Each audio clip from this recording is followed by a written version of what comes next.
In that sense, because you mentioned the psychedelic influences, but also the hip hop and electronic influences, do you know where these came from? Do you know why in this particular moment you were listening to this? We have obsessions with so many different forms of music, and I think our favorite records are all work across multiple genres. I mean, if I wanted to dissect Talking Heads' Remain in Light or J Dilla Donuts, when you're looking at, you know, from a hip hop perspective, what's being sampled, there, you know, Dilla was pulling from genres, you know, from psychedelic 60s to he's pulling music out of the early 90s, and it doesn't really matter, but he's crafting it in, you know, he's reimagining the way that a song can work and the way that you can listen to a piece of music. But for us, it's really exciting because we have 4 incredible musicians that we get to sample ourselves, and we get to, you know, and there's really no formula. I mean, you know, we can create beats out of like a live take that Mark's playing, or Sean will sequence something on his OP1, and maybe we combine it together, and we make, you know, it's, I describe it like painting. I mean, one of my favorite painters is like Gerhard Richter, an abstract expressionist, and you know, or even like Jackson Pollock when he's throwing paint on the canvas. I mean, we look at, you know, our tape machine or our, you know, DAW, that's our canvas, and when we're, you know, we're throwing a lot of different things in the mix, and you know, trying to construct and deconstruct it and make sense out of it. And once, like you mentioned, it does become a whole. Is it then kind of, how do you then figure out how to kind of complete it or finish it? Is it when to stop? I think when it gives you, for us, when it gives us that feeling, because you know, you work on things every day, and you show up and you record ideas and you write different things, and you show up the next day and it might not necessarily be that good.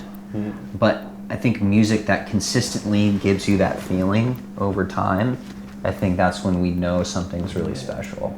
And then, so can I assume that was true for every track, or were there certain particular tracks that kind of gave you this feeling while in the studio? I think all the songs on this album.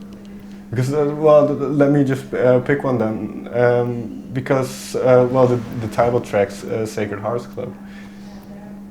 What was the atmosphere when this song kind of came to fruition? I think in the studio with Daryl, right, at the bank. Yeah, well, and I remember listening to the demo of that though, on the bus, like in late 2014, I think, right?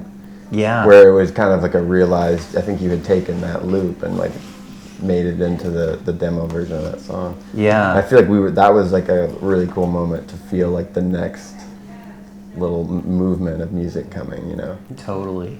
It's so crazy just to dissect that, and that's kind of a good metaphor really or a good example for the rest of the creation of the record. Like, you know, that Sacred Hearts Club, since you asked, it started, the foundation of that song, it started from a session that Mark Pontius and I did at Sunset Sound, and we jammed and we went through B-roll for years, and we cut this like 16 bars out of this 2-hour long jam session, like over all these BPMs. And anyways, we cut this rhythm, made this beat, Sean played this once in a lifetime kind of sounding ambient texture. He just smacked that on there, and then Foster responded with a chord progression. It's this kind of circular bass line. But once we had that, and once, you know, Mark went in the booth and he sang the chorus to that song almost stream of conscious immediately, like as a reaction.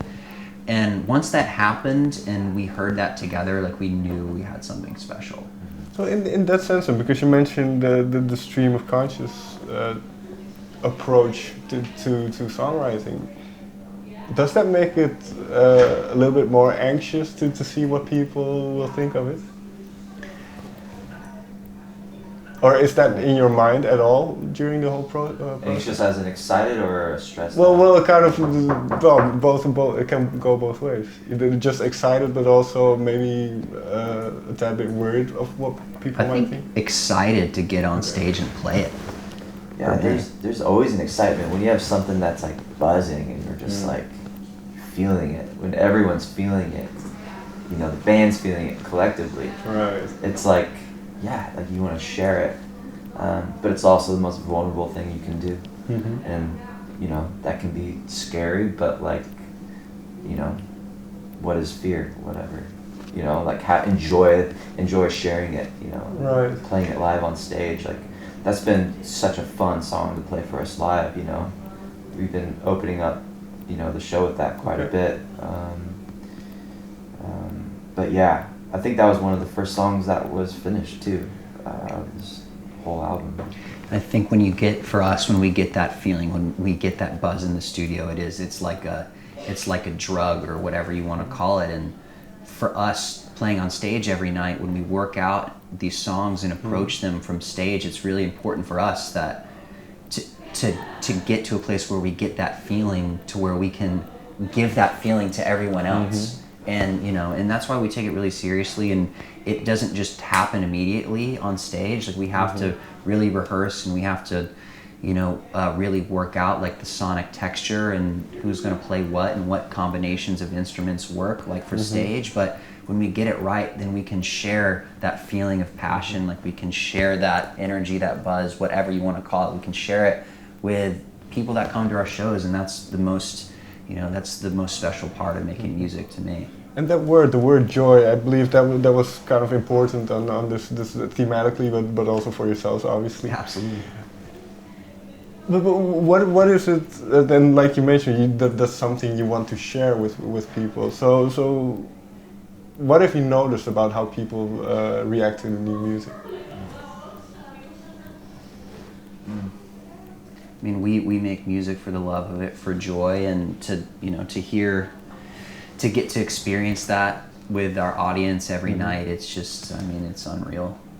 And it is part of it because, well, I would say even though there are some darker elements or topics that are being discussed, it is still a very optimistic record to me.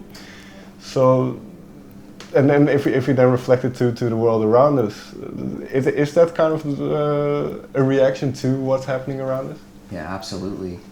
I mean, Mark's not here right now, so I don't want to put words in his mouth. But I mean, we could all tell you that it's absolutely a reaction to what's going on, you know, around the world. And it's also it's also a hand, because we've really been battered as a world for as all around the world for the last few years. I mean, there's kind of a new tragedy every day. You wake up, and we wanted to, you know, there's a lot of divisiveness going on, you know, nationalism, you know, racism, homophobia, and we wanted to make a record that celebrates joy, that celebrates our differences, that make us human, to, you know, to unify people.